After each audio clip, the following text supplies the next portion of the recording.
Yung buwis po bang binabayad ng bawat Pilipino, abay saan po ba yan napupunta? Saan po ba ginagamit yan ng pamahalaan?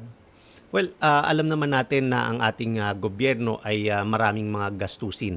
Yan yung mga, syempre, yung mga sweldo ng ating mga empleyado ng gobyerno at also yung mga iba't ibang proyekto na nilalatag ng ating pamahalaan katulad ng pagpapagawa ng mga kalsada at yung mga libreng ating tulong sa ating mga kababayan sa mga kalusugan natin.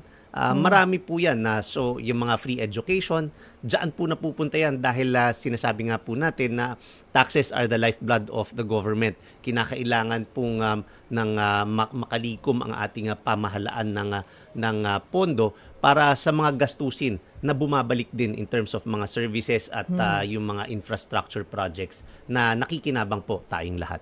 At Commissioner Lumagi, noong 2024 ay halos 3 trillion pesos pala yung nakolekta po ng BIR.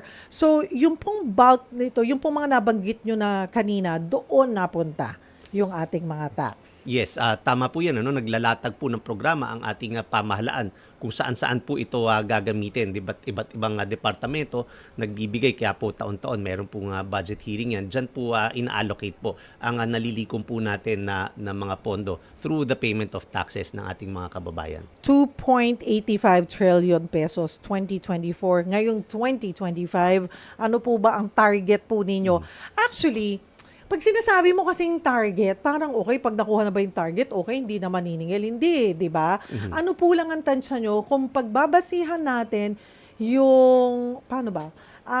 Yung computation, mas tingin nyo more or less, ano po ang tax na makukuha natin, makukollect? Ang nagsiset po ng collection target ng BIR ay ang DBCC, yan yung Development Budget Coordination of the Coordinating Council of the Philippines. Yung economic team po yan, composing of yung Department of Finance, andyan po, NEDA, DBM.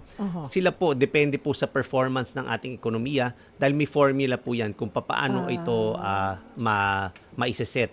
So, ngayong 2025, ang preliminary na targets po, based on estimates na kasama po dyan yung estimate ng GDP growth at yung mga inilalatag na mga batas na maipapasa para madagdagan ang ating mga revenues. Ngayon po nasa 3.23 trillion ang nakaset po ng DBCC po na collection target ng BIR.